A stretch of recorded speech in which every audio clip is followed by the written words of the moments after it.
Donc, bienvenue à ce webinaire du FC3R sur la thématique alternative à l'immunisation d'animaux pour la découverte et la production d'anticorps pour la recherche. Donc, nous avons le plaisir d'accueillir aujourd'hui Myriam Chintouf qui va nous présenter le phage display comme alternative à l'immunisation d'animaux pour la découverte et la production d'anticorps efficaces en immunohistochimie ou en western blot.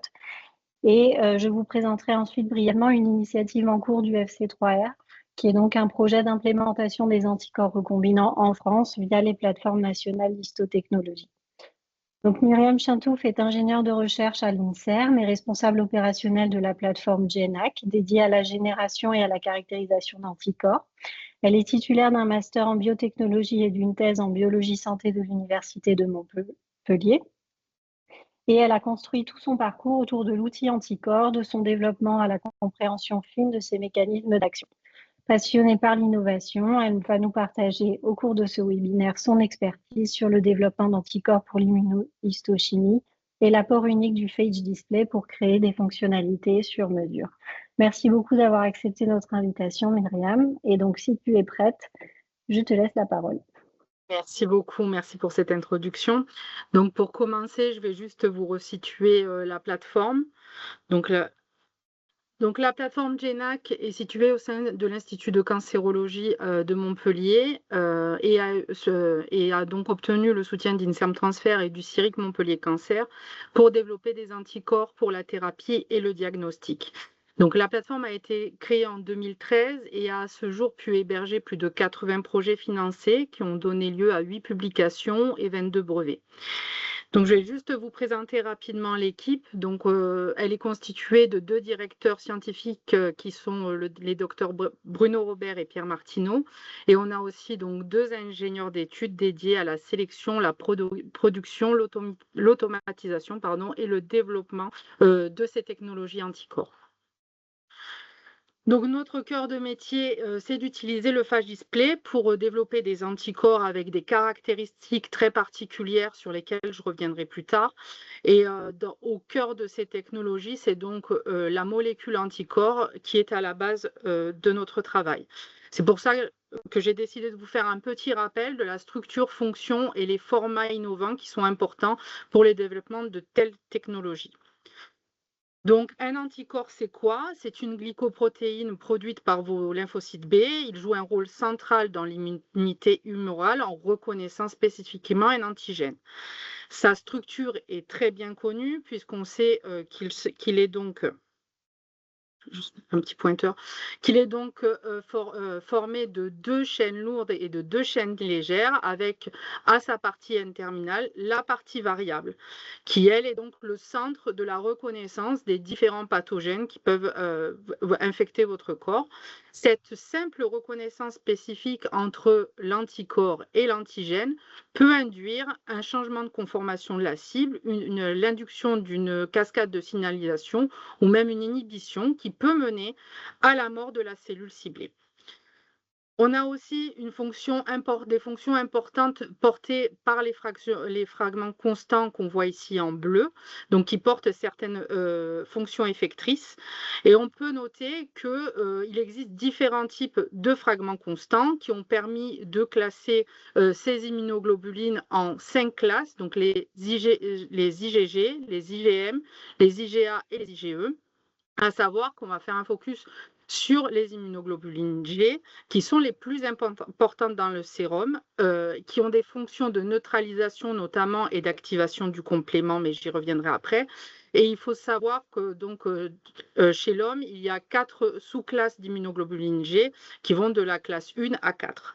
On va aussi noter la structure particulière des IgM, qui sont les premiers anticorps produits lors d'une réponse primaire. Cette structure pentamérique est très caractéristique et là encore, ce sont des anticorps qui sont capables d'activer les molécules du complément.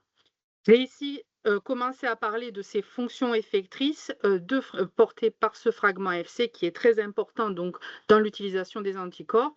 Donc, j'ai parlé là de l'activation des molécules du complément, car effectivement, ce fragment constant est capable d'attirer ces molécules du complément qui, une fois à proximité de la cible, vont créer des pores dans la cellule et induire la mort cellulaire. On a aussi une autre fonction effectrice portée par CFC qui est de reconnaître des récepteurs OFC présents à la surface de cellules immunitaires. Et on peut voir donc les phénomènes suivants avoir lieu: la cytotoxicité cellulaire dépendante des anticorps. Donc l'anticorps reconnaît sa cible. Par ce phénomène de reconnaissance entre le FC et le FC gamma récepteur porté ici par des cellules NK, on a donc un rapprochement de la cible, il y a dégranulation et encore mort cellulaire. Donc, il a été noté que ces différentes classes d'IgG ont des fonctions variées suivant la classe d'IgG regardée, et il a vite été mis en évidence de l'intérêt thérapeutique des immunoglobulines G. Je vais juste faire un petit aparté sur les formats parce que même si on a tendance à schématiser cet anticorps avec des structures très rigides, c'est une structure hyper flexible qui a permis de générer de nombreux types d'anticorps. Et là, je vais juste faire un focus parce qu'ils sont importants dans le développement des banques de phage display, des petits formats d'anticorps. Donc, on peut trouver ici le FAB qui, lui, est constitué d'une partie des fragments constants de l'immunoglobuline et des chaînes variables de la chaîne lourde et de la chaîne légère de cette immunoglobuline. On a le SCFV qui, lui, est formé uniquement par les fragments variables de l'immunoglobuline. Et enfin, on va aussi noter CVHH qui sont des petites structures qui sont les fragments variables d'immunoglobuline de la main. Ces petits formats, donc qu'on va appeler nanobodies de par leur petite taille, sont des anticorps à domaine unique. Cette taille réduite permet une haute stabilité et une pénétration tissulaire importante. Ils sont faciles à produire parce qu'on peut même les produire en bactéries. Ils peuvent reconnaître des épitopes critiques et ils sont faciles à ingénierer, ce qui a donné donc toute leur capacité à créer ces banques d'anticorps que je vais vous présenter après. Donc, ils sont utilisés actuellement dans différentes applications déjà, notamment en imagerie moléculaire et pour le diagnostic. Ces quelques caractéristiques que je vous ai présentées là montrent le pouvoir des anticorps. Et donc, il faut savoir que l'immunoglobuline G classique, le plus gros format, donc reste le gold standard, puisque ces immunoglobulines sont robustes et ont une longue demi-vie. Ces petits formats, les nanobodies, qui sont petits et flexibles, ont permis l'ingénierie des banques d'anticorps. Et donc, ces anticorps constituent une plateforme polyvalente pour développer des anticorps à façon. Donc, le nombre de formats innovants a considérablement augmenté le nombre d'applications et ça reste donc des outils clés pour la recherche et la médecine moderne. Il a donc été rapidement évident qu'il fallait trouver des solutions pour produire en laboratoire des anticorps dirigés contre des cibles données. La technologie ancestrale qui avait été utilisée pour développer ces anticorps, c'est la technologie des hybridomes qui est apparue en 1975 et elle donc consistait à immuniser des animaux avec un antigène d'intérêt. On récupérait les lymphocytes B qu'on fusionnait avec des cellules myélomateuses qui sont des cellules cancéreuses immortelles. Donc cette fusion lymphocytaire permettait d'obtenir des cellules hybrides appelées hybridomes qui permettent la production d'anticorps en puits. Il faut savoir donc à la fin du process, on a un certain nombre d'hybridomes qui sont isolés par dilution limite et chacun des clones est testé contre la cible d'intérêt. À savoir que pour reproduire ces anticorps de façon indéfinie, donc on gardait ces hybridomes en culture et il y avait aussi la possibilité de réinjecter ces cellules par voie intrapéritonéale au niveau des animaux pour produire des acides et récolter beaucoup d'anticorps.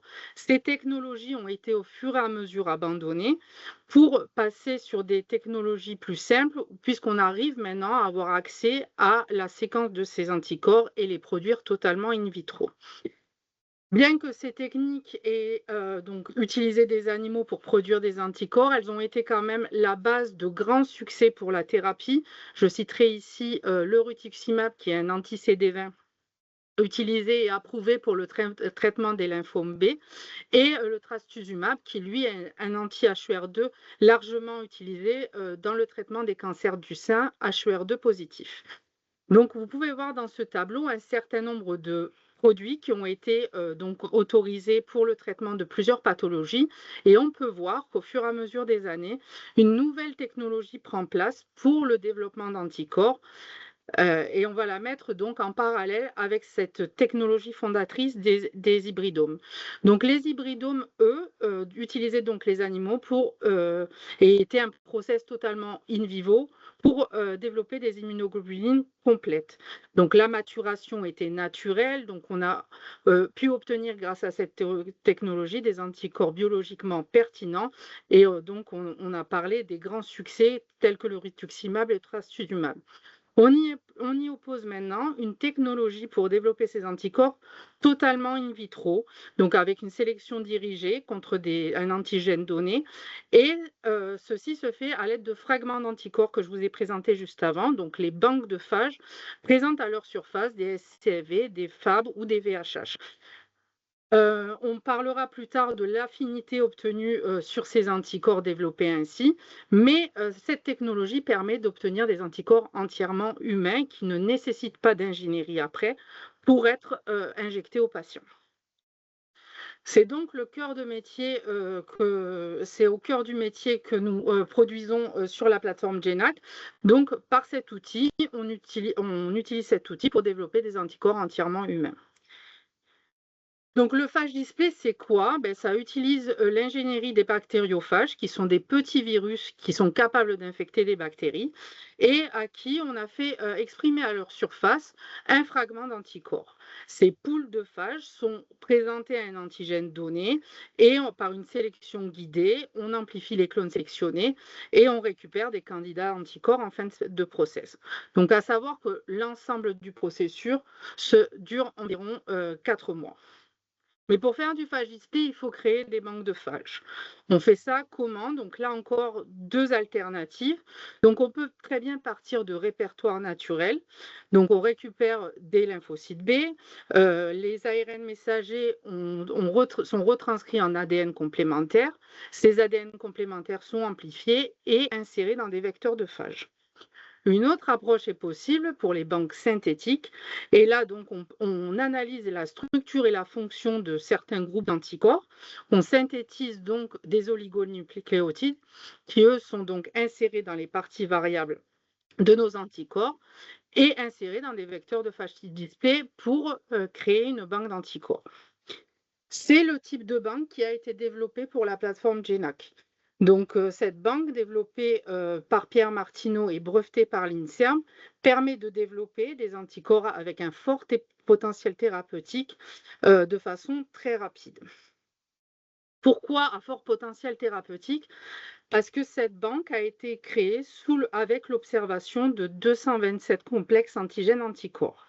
Gauthier Robin et Pierre Martineau ont donc créé une database et ont pu mettre en évidence que 8 résidus sur 30 positions clés étaient responsables de 80% de l'énergie de liaison engagée dans ces complexes antigènes anticorps. C'est donc sur ces positions que la diversité de la banque a été créée. On a donc obtenu des banques de première génération, donc qui expriment à leur surface des SCV humains, avec une forte diversité, donc supérieure à 10 puissance 10, un cadre de lecture unique et hyper stable, et ils ont aussi travaillé sur un fort niveau d'expression pour que ces SCV soient facilement productibles. À savoir aujourd'hui que nous travaillons avec des banques de troisième génération qui ont été améliorées par Pierre Martineau et Vincent Roux-Portales, avec notamment certaines règles de conception pour éviter des problèmes de développabilité en clinique, notamment éviter toute N-glycosylation du fragment variable. À savoir que ces banques sont de forte diversité puisqu'on a plus de 3 10 puissance 10 clones différents et qu'elles existent donc sous deux formats, une qui exprime des SCAV à sa surface et une qui exprime des FLO. Donc, que nous faut-il pour générer des anticorps monoclonaux originaux? Il nous faut d'abord les observations d'un chercheur qui, dans une pathologie donnée, aura une cible d'intérêt et que le chercheur nous fournisse un moyen de faire cette sélection contre cette cible. Donc la cible, lors du phage display, peut être présentée de différentes manières. Donc pour faire une sélection, on a soit besoin de protéines recombinantes, dans ce cas-là, la protéine sera cotée sur puits et on fera la sélection ainsi. On peut aussi faire des sélections sur cellules. Donc pour cela, il vous faudra des cellules qui expriment votre cible et des cellules totalement négatives pour la cible. On fera alors une sélection en compétition, puisque les cellules positives biotinylées seront mélangées aux cellules négatives, seront récupérées suite à l'incubation avec la banque de phages par bimagnétique, et ainsi on travaillera sur le pool de fragments d'anticorps obtenus contre la cible d'intérêt. À savoir que ce type d'approche est très probante sur des récepteurs complexes qui peuvent avoir notamment des boucles extracellulaires très courtes. On peut aussi faire des sélections sur peptides.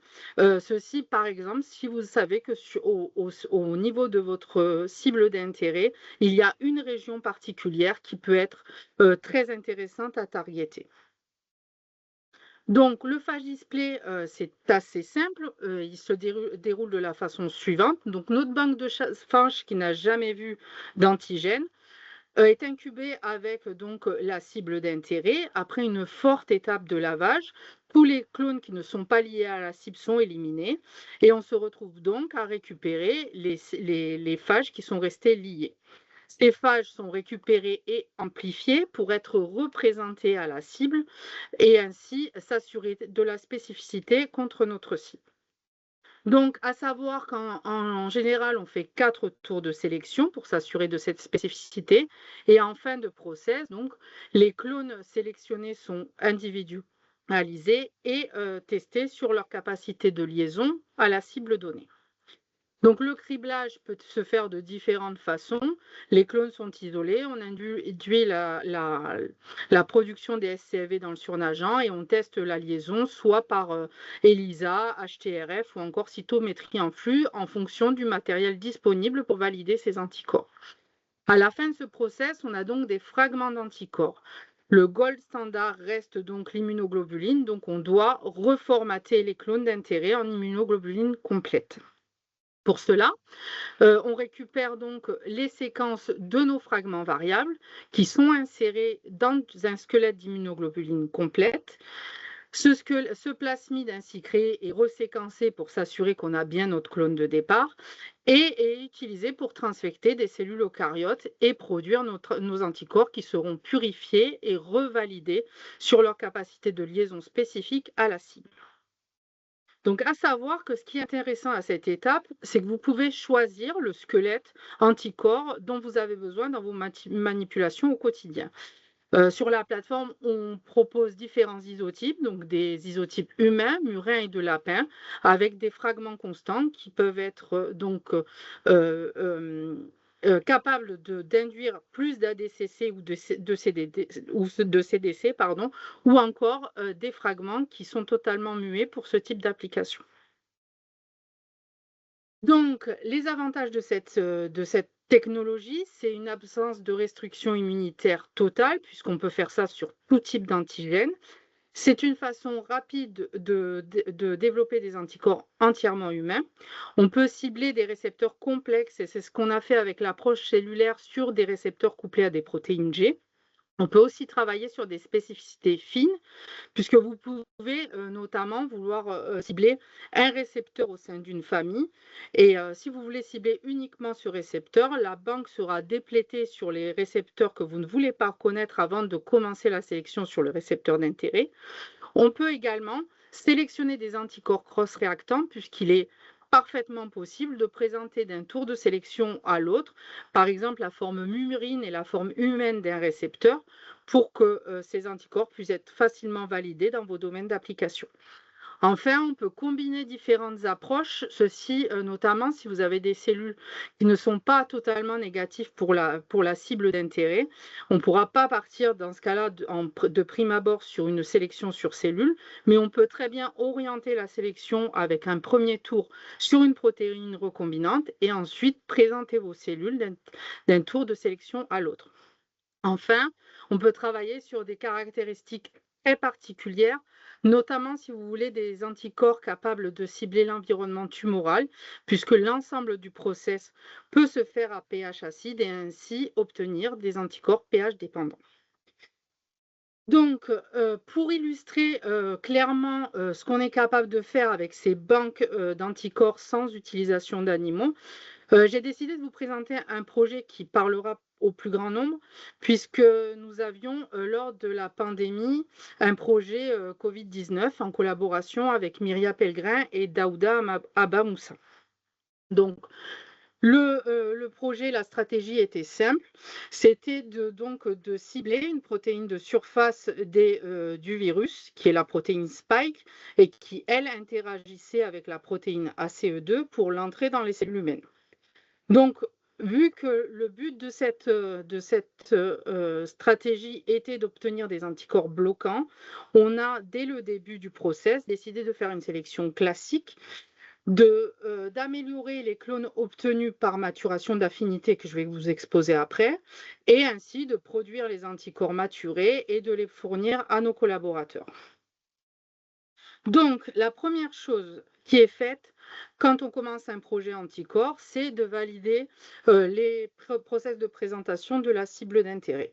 Dans ce cas-là, on a décidé d'orienter la présentation de la protéine Spike via un système streptavidine PEG-NTA et on a pu vérifier que cette protéine se présentait bien par cette voie de coating.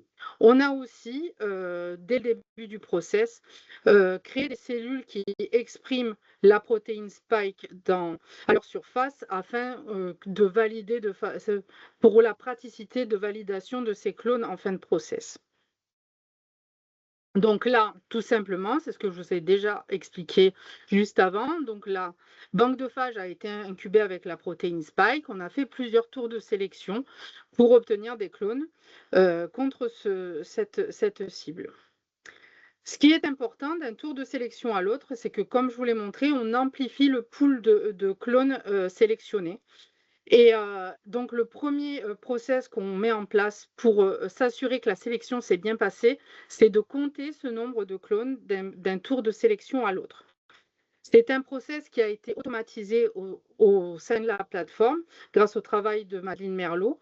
Donc, le but ici est que le robot fait des dilutions de nos poules de bactéries, qu'il étale de façon concentrique afin que nous puissions compter le nombre de clones obtenus après chaque tour de sélection. Donc, une fois l'étalement terminé, la gélose ainsi ensemencée est placée à 37 degrés et on obtient donc le lendemain ce type d'étalement. Cet étalement-là nous montre qu'on a bien eu un enrichissement du nombre de clones d'un tour de sélection à l'autre, mais celui-ci est-il vraiment spécifique de notre cible d'intérêt?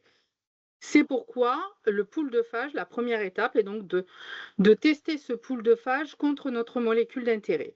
Vous pouvez voir là que les poules de phage des rounds 1, 2, 3 et 4 ont été testés et qu'on voit bien une augmentation du signal spécifique contre la protéine Spike et qu'on n'a pas d'augmentation de signal contre des cibles irrelevantes. Ce pool de phage peut donc passer à l'étape suivante et être testé de façon monoclonale. Pour cela, donc, on isole nos clones obtenus au dernier tour de sélection, et chaque colonie que vous voyez là représente un clone. Donc, une colonie est piquée dans chaque pluie et donc on induit la production de SCFV dans le surnageant pour tester ces fragments d'anticorps de façon monoclonale en ELISA. La chose qu'il faut garder en tête, c'est que forcément, les clones sont différents. On pique les colonies de façon aléatoire et donc la quantité de bactéries de base fait qu'on va avoir plus ou moins de production d'anticorps d'un clone à l'autre. Pour donc pondérer le signal qu'on peut avoir en ELISA pour valider ces clones, on a donc mis en place une technique qui nous permet de doser le nombre de SCFV produits dans un surnageant bactérien. Pour cela, on a choisi la technologie HTRF et c'est un dosage en compétition. En compétition, pourquoi? Parce que comme vous le savez, donc la technologie HTRF, c'est donc un transfert d'énergie entre une molécule donneuse et une molécule acceptrice. Donc de base, nous, ce on a fait, c'est qu'on a mis un peptide avec notre tag d'intérêt qui est lié donc avec cette molécule donneuse en relation donc avec un anticorps qui reconnaît ce tag.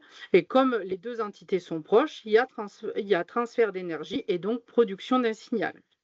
Ce complexe ainsi obtenu est mis en compétition avec nos surnageants de SCAV pour savoir si on a eu production ou pas. Bien sûr, cette compétition va déplacer donc les interactions et s'il y a production de SCAV, il y a donc perte de signal HTRF. Bien sûr, ces signaux sont mis en relation avec des gammes de SCAV purifiées et on peut ainsi savoir les niveaux de concentration de production de SCAV dans nos surnageants bactériens. Donc, ces résultats sont mis en relation, donc le niveau de production et le niveau de signal ELISA sont mis en relation. Et bien sûr, les clones qui nous intéressent, c'est des clones qui sont faiblement produits avec un bon signal ELISA ou encore des clones qui se produisent bien et qui ont un bon signal ELISA.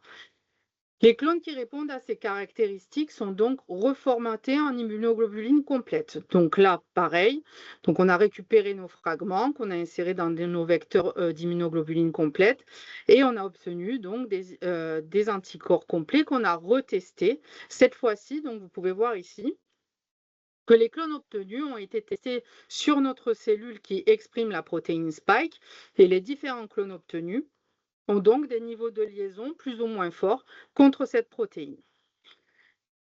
À savoir que, comme je vous l'ai dit au début de ce projet, il faut réussir à bloquer l'interaction entre la protéine spike du virus et le récepteur ACE2. On sait donc qu'avec ces niveaux d'affinité, on peut encore améliorer ça. L'idée a donc été de récupérer les fragments variables de ces chaînes lourdes de l'ensemble des clones qu'on a sélectionnés contre la protéine spike, de les mettre en relation avec une banque de chaînes légères afin d'obtenir les meilleures combinaisons entre le VH et le VL et recréer une banque d'anticorps donc orientée et à savoir donc qu'un clone maturé aura donc le même VH que son clone parental. Donc, cette banque a été représentée à l'antigène. On a resélectionné des clones et vous pouvez voir donc sur cette ELISA finale au format d'immunoglobuline complète qu'on a réussi donc à obtenir des combinaisons VH et VL des clones maturés avec une meilleure affinité que les clones parentaux.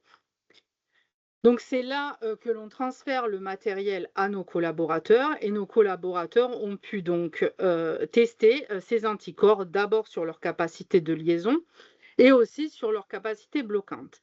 Il s'est avéré que même si les clones maturés n'étaient pas capables de bloquer l'entrée du virus, Par contre, ce qui a été intéressant, c'est que ces clones ont été testés sur les nombreux variants et mutants dont vous avez entendu parler pendant la pandémie.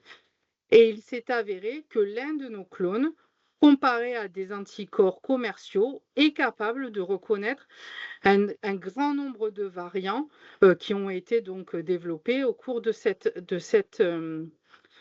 pandémie.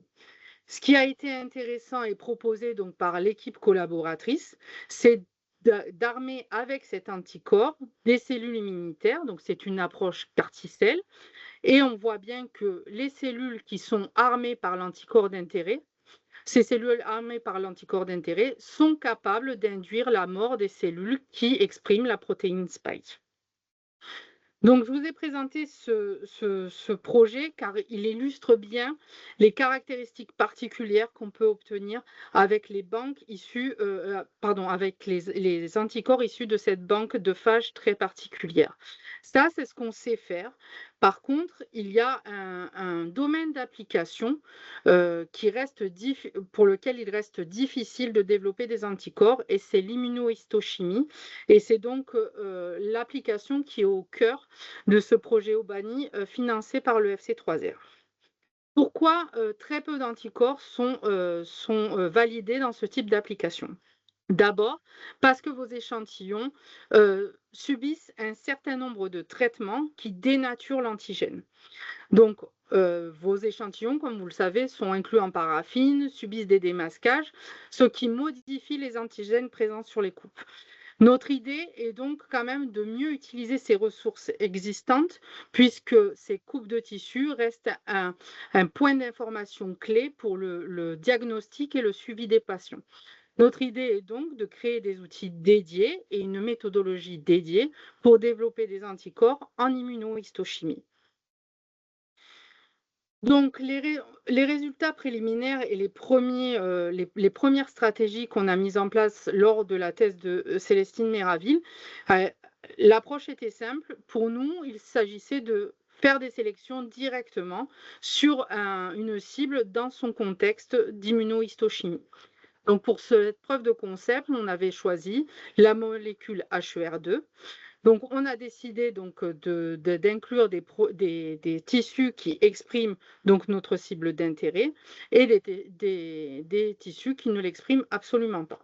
On a donc déplété la banque sur le tissu négatif et ensuite fait plusieurs tours de sélection sur coupe de tissu. Comme vous pouvez le voir ici, donc on a obtenu un certain nombre de clones qu'on a retestés dans ces conditions et on a pu voir qu'on avait du signal et sur le tissu positif et sur le tissu négatif. Ce qui prouve que l'épuisement a été totalement inefficace sur ce tissu négatif. Célestine a été plus loin dans cette approche et a pu identifier pour 3 de ces clones quel était l'antigène reconnu. Notamment, il s'agissait pour 3 d'entre eux de l'histone H1 qui est largement exposé dans les coupes de tissu.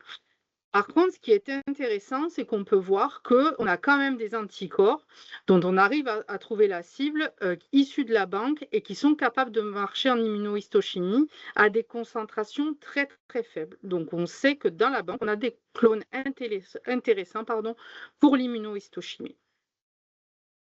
Donc la deuxième approche pour nous a été de jouer sur les quantités de cellules positives et négatives et d'augmenter cette compétition et de combiner ça avec une approche bioinformatique et un séquençage au débit où les poules de phages donc, ont été séquencées et on a essayé de ressortir des populations intéressantes qui étaient conservées d'un tour de sélection à l'autre.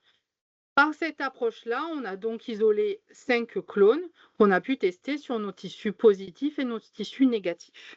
On a pu se rendre compte alors qu'on avait bien un marquage des tissus positifs avec ces clones et pas de marquage sur nos tissus négatifs. Cependant, ce marquage que l'on obtient n'est pas caractéristique d'un anticorps anti-HER2 puisque la cible est membranaire et que vous pouvez bien voir sur ces coupes qu'on a aussi un marquage cytosolique. Donc cette deuxième approche, bien qu'elle ait apporté un certain nombre d'éléments, ne semble pas satisfaisante pour développer des anticorps pour l'immunohistochimie. C'est pourquoi nous proposons de continuer ce projet avec ces résultats préliminaires sur des protéines qui miment cet état dénaturé des protéines en immunohistochimie. Bien sûr, le cœur du problème, c'est de savoir comment créer des protéines dénaturées qui ne s'agrègent pas entre elles ou qui ne se replient pas au cours du traitement. Pour cela, donc, on a quand même trouvé donc, une technologie qui semble bien mimer cet état dénaturé de la protéine en immunohistochimie, et c'est la réduction par carboxymestylation des cystéines. Notre idée est donc de récupérer cette protéine HER2, de la dénaturer par ce biais et de faire une sélection sur cette protéine dénaturée. La deuxième approche que l'on va avoir dans ce projet, c'est aussi de faire une sélection sur peptides. Car pour la molécule HER2, on a un certain nombre d'informations. Notamment, on sait que certains épitopes sont exposés en immunohistochimie et on a accès à la séquence de ces épitopes. Donc, on va essayer de faire une sélection dirigée contre ces épitopes qui semblent être exposés lors de cette application. Enfin, on pourra aussi combiner les deux approches sur peptides et sur protéines dénaturées. Donc, ça, c'est le challenge qui s'offre à nous et on espère pouvoir retirer de ces informations une technologie pour développer des anticorps spécifiquement dans ces applications que sont l'immunohistochimie ou le Western blot, puisqu'il répond aussi à ce type de problématique. Donc j'aimerais juste donc vous rappeler qu'avec ces banques d'anticorps, on a été capable d'isoler sans utiliser d'animaux des anticorps fonctionnels à haut potentiel thérapeutique. Notamment, on va noter qu'on a réussi à développer des agonistes de récepteurs aux protéines G, des inhibiteurs d'enzymes ou encore des anticorps capables d'interagir avec des récepteurs au tyrosine kinase et d'induire la mort cellulaire de cellules cancéreuses. Enfin, j'aimerais juste rappeler que c'est une façon simple et rapide d'obtenir des anticorps entièrement humains et à faible coût, et que bien sûr cette technologie s'adapte totalement à vos domaines d'application puisqu'elle est flexible et vous permet de choisir notamment l'isotype pour que vous puissiez utiliser ces anticorps dans vos process qui sont totalement validés. Donc, on a réussi donc à automatiser l'ensemble des process. Et pour nous, ces nouvelles stratégies de sélection sont essentielles pour apporter des outils pour le diagnostic et le suivi des patients. Donc, juste une petite diapositive pour vous rappeler que si vous voulez travailler avec nous ou si vous avez des informations ou des cibles en immunohistochimie, vous pouvez me contacter par voie de mail ou répondre à un appel à projet. Donc, la première étape sera de faire une réunion pour voir la faisabilité de vos projets. Et il faut savoir qu'une sélection d'anticorps à façon, ça coûte environ 15 000 €. Donc j'aimerais remercier donc l'ensemble de nos soutiens, l'INSERM Transfert, le CIRIC Montpellier Cancer, l'Europe qui a financé donc tout le process d'automatisation, le LabEx Mamiprov et Eurobamnet qui sont nos réseaux anticorps et qui nous aident au développement de différentes cibles. J'aimerais remercier l'ensemble de nos collaborateurs partout en France, les membres de la plateforme, les chercheurs à l'IRCM qui ont donc mené plusieurs projets en cancérologie qui ont donné des résultats remarquables, et bien sûr le FC3R pour financer ces nouvelles approches pour mieux utiliser les ressources existantes sans utiliser d'animaux. Merci de votre attention. Donc moi, je vais vous présenter brièvement les résultats d'un projet qui est piloté, qui est encore en cours et qui est piloté par le FC3R et qui consiste à implémenter les anticorps recombinants en France via les plateformes nationales d'histologie. Donc tout d'abord, brièvement, je vais revenir sur les problématiques posées par l'utilisation des anticorps d'origine animale. Donc, les anticorps sont des réactifs qui sont massivement utilisés dans tous les domaines de la recherche. Ils sont généralement produits par immunisation d'animaux. Donc, dans l'Union européenne, ça représente le sacrifice d'environ 1 million d'animaux par an. Et ça peut faire l'objet de procédures sévères, donc comme celle qu'a présentée Myriam précédemment, que sont des acides. Donc, il y a une vraie dimension 3R au fait d'essayer de trouver des alternatives à ces anticorps. Les anticorps d'origine animale présentent également une grande variabilité d'un lot à l'autre, puisqu'à chaque fois, ils sont produits dans des animaux différents. Et on estime aujourd'hui, grâce à différentes études, qu'environ 50% des anticorps qui sont commercialisés ne reconnaissent pas leur cible ou n'en sont pas spécifiques, ce qui participe à des gros problèmes de reproductibilité. Donc, il existe des alternatives. Donc, ce que Myriam vous a présenté précédemment, c'est plutôt des alternatives pour découvrir de nouveaux anticorps. Il faut savoir qu'il existe aussi commercialement des anticorps recombinants qui sont déjà disponibles pour les cibles que vous utilisez quotidiennement. Donc, ces anticorps sont produits in vitro à partir des séquences qui ont été obtenues via le séquençage des anticorps d'origine animale historique. Ces anticorps sont du coup plus éthiques puisqu'il n'y a pas besoin de nouveaux animaux pour continuer à les produire. Ils sont plus reproductibles puisque produits à partir d'une séquence qui est immuable. Comme vous pouvez le voir sur les graphes, ils sont efficaces pour les différents types d'applications, donc le Western blot, l'immunoprécipitation, l'immunofluorescence, et leur adoption est soutenue par les autorités. Donc, comment faire pour implémenter l'utilisation de ces anticorps recombinants efficacement? Pour cela, le FC3R a monté un projet en partenariat avec l'Association française d'histotechnologie.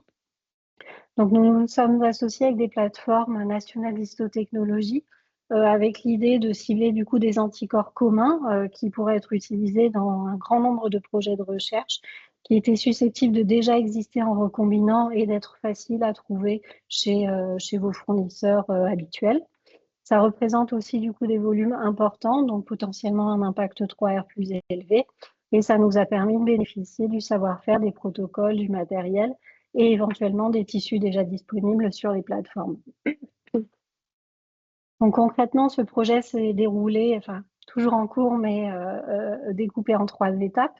Il y a eu une enquête nationale qui s'est déroulée en 2024 et dont le but était d'identifier les anticorps les plus utilisés sur les plateformes d'histologie en France. Ça a été suivi donc d'une étude pilote où le but était d'essayer de remplacer ces anticorps très utilisés par des alternatives recombinantes que les plateformes ont caractérisées à leur paillasse avec leurs propres protocoles, leurs propres réactifs, leur propre matériel pour essayer de les valider pour leurs projets et leurs applications. Enfin, l'idée est de disséminer les résultats le plus largement possible. Donc, tout d'abord par transfert de connaissances de plateforme à utilisateur, de plateforme à plateforme, par les biais plus classiques de publication et en essayant d'intégrer ces données dans les réseaux et les bases de données existantes. Donc tout d'abord, l'étude pilote, l'enquête, elle a été ouverte pendant un mois et demi au printemps 2024. Nous avons reçu les réponses complètes de 12 plateformes d'histologie nationale pour un total de 36 anticorps à remplacer. Et donc la première étape a consisté à faire le tri parmi ces 36 anticorps. Donc tout d'abord, on s'est rendu compte que certains anticorps à remplacer étaient en fait déjà des recombinants, ce qui montre qu'il y a une opacité, un manque d'information auprès des fournisseurs sur ce qu'on achète. On peut acheter un anticorps d'origine animale ou un anticorps recombinant sans forcément que ce soit très clair. Donc pour ces anticorps-là, on a contacté directement les déposants pour leur proposer de partager les résultats qu'ils avaient obtenus avec ces anticorps, avec la communauté scientifique. 25% des anticorps à remplacer étaient des monoclonaux. Donc pour cela, on a contacté les fournisseurs pour savoir quels étaient les anticorps qui étaient déjà produits in vitro et quels étaient les anticorps qui étaient produits en utilisant des animaux, donc par exemple parasites. Et enfin, la grande majorité des anticorps à remplacer étaient des polyclonaux, donc des anticorps qui posent à la fois des problèmes éthiques et des problèmes de reproductibilité scientifique qu'on a essayé de prioriser avec les monoclonaux issus d'Asie. Donc ce tri que nous avons effectué parmi les anticorps nous a permis d'identifier des cibles qu'on a jugées prioritaires et nous avons donc contacté les plateformes qui avaient déclaré avoir besoin de remplacer ces anticorps pour un montage de projet. Et donc, nous leur avons envoyé en moyenne 3 ou 4 anticorps recombinants par cible et réglé les prestations de caractérisation. Donc, je vais passer brièvement sur les résultats qui ont été obtenus, même si c'est intéressant parce que, comme je le disais au début, c'est des anticorps assez transversaux qui sont utilisés dans plein d'applications, plein de projets de recherche différents. Donc, la plateforme Apex à Nantes a identifié des anticorps recombinants pour remplacer son anticorps anti-GFAP polyclonal, donc pour le marquage des cellules gliales. Et donc, cette plateforme a réussi à identifier 3 anticorps recombinants qui étaient efficaces, qu'elle a pu valider chez 3 espèces différentes, donc la souris, le rat et le macaque. Et donc, vous pouvez voir que la plateforme a identifié 2 recombinants monoclonaux, donc des équivalents recombinants d'anticorps monoclonaux, ainsi qu'un recombinant multiclonal, c'est-à-dire l'équivalent recombinant d'un anticorps polyclonal. La même plateforme a identifié 2 anticorps recombinants efficaces contre CD3, donc pour le marquage des lymphocytes T, qu'elle a également validé chez la souris, le rat et le macaque avec des affinités en fonction de l'espèce. RHEM à Montpellier a identifié des anticorps recombinants efficaces pour le marquage des cellules endothéliales, donc des anti-CD31 ou PK-. Là aussi, avec l'identification d'un anticorps recombinant monoclonal ainsi que d'un recombinant multiclonal. Et donc, ces anticorps ont vraiment très, très bien fonctionné. Ils sont plus concentrés et le signal est beaucoup plus intense, ce qui permet aujourd'hui à la plateforme d'effectuer une économie de 84% par lame avec ces nouveaux anticorps. Donc, la même plateforme RHEM de Montpellier a identifié également 3 anticorps recombinants efficaces pour détecter la GFP, dont un anticorps, donc celui de cette signaling, qui reconnaît également la YFP. Dans une démarche un peu différente, cette plateforme a aussi caractérisé des anti-Ki67. Donc la démarche dans ce cas-là était un peu différente parce que la plateforme cherchait un nouvel anti-Ki67 parce que celui qui était utilisé empiriquement sur la plateforme n'était plus commercialisé. Donc il y avait eu une dérive du signal, donc comme vous pouvez le voir sur le panel de gauche, un signal qui s'est étendu de plus en plus au fil du temps, donc qui était censé être localisé dans les cryptes de l'intestin et au fil du temps, la plateforme a observé que ce marquage montait vraiment dans les villosités et ensuite l'anticorps a été discontinué et donc vous pouvez voir pour les 3 anticorps recombinants testés que le signal est très fort, localisé dans les cryptes là où on l'attend et que le signal est très similaire entre anticorps recombinants et différent de l'anticorps polyclonal qui avait été discontinué. Et les derniers résultats donc, que je vais vous présenter sont ceux qui ont été obtenus par l'atelier histologie de l'INRAE de Saint-Gilles. Donc, les laboratoires de l'INRAE ont souvent du mal à identifier des anticorps qui fonctionnent sur leurs espèces. Ils achètent à l'aveugle des anticorps qui ont été validés sur des tissus humains ou de souris ou de rats, et sans savoir si ça fonctionnera sur les espèces sur lesquelles ils travaillent, donc les espèces de rentes. Et leur participation à l'étude pilote leur a permis d'identifier pour les 3 cibles testées des anticorps recombinants efficaces, donc qui reconnaissent la cytokératine 14, la chromograline A et l'occludine chez des espèces de rentes comme la vache, le porc ou la chèvre, par exemple. Donc, il y a eu grosso modo une première phase sur 2025 de caractérisation d'anticorps par les plateformes d'histologie. Sur les 11 cibles qui ont été caractérisées pour l'instant, les plateformes ont réussi à identifier pour déjà 9 d'entre eux au moins une alternative recombinante qui fonctionne. Et on devrait avoir les résultats pour les 2 suivantes d'ici la fin du mois, donc les antidystrophines et antilaminines. On a une deuxième phase de caractérisation qui est prévue et qui devrait commencer dans les semaines qui viennent avec 8 nouvelles cibles. Et donc pour l'instant, l'étude pilote a été un vrai succès puisque pour chaque cible testée, les plateformes ont réussi à identifier au moins un recombinant qui fonctionne pour leurs applications. Donc comme je vous l'avais dit, l'idée est de diffuser les résultats obtenus avec le reste de la communauté scientifique. Donc pour que ces résultats soient mis à disposition rapidement, on a créé des pages sur le site du FC3R. Donc il y a une page récapitulative du projet avec des liens vers des ressources utiles. Et pour chaque cible, donc on peut cliquer, on arrive sur une page dédiée sur laquelle il y a un petit récapitulatif des résultats obtenus, les coordonnées de la plateforme qui a effectué la caractérisation, les liens commerciaux vers les anticorps recombinants qui ont été testés, le matériel et méthodes et la possibilité de visualiser et de télécharger les résultats qui ont été obtenus pour chacun de ces anticorps sur les différents tissus.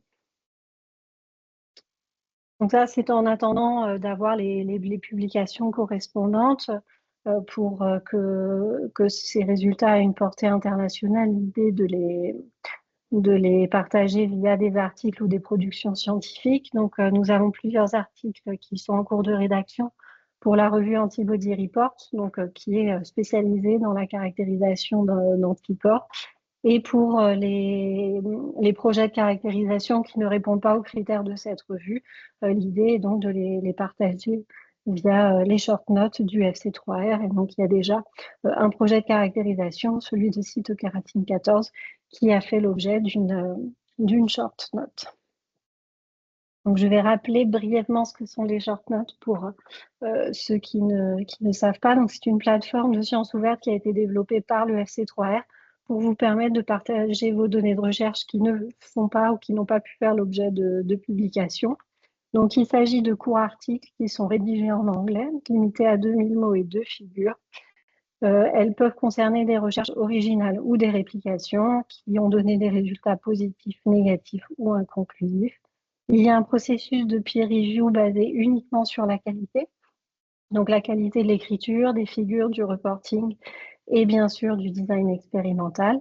Si la short note est acceptée, elle se voit attribuer un DOI et elle sera publiée dans l'archive de sciences ouvertes HAL. Donc, il y a plein d'avantages à partager vos résultats via les short notes. Donc, si jamais vous avez dans vos tiroirs des données qui n'ont pas fait l'objet de publication, n'hésitez pas aussi à en faire des short notes. Il y a d'ailleurs en ce moment un challenge organisé par l'association Opal avec à la clé 250 € pour les prochaines short notes acceptées. Voilà, donc je voudrais vous remercier pour votre attention, toute l'équipe du FC3R, le bureau de l'AFH, les plateformes, bien sûr, qui ont effectué les caractérisations des anticorps, les fournisseurs qui ont accepté de collaborer avec nous pour cette étude pilote. Et si jamais vous avez besoin de remplacer un anticorps d'origine animale, n'hésitez pas à nous contacter pour qu'on vous aide.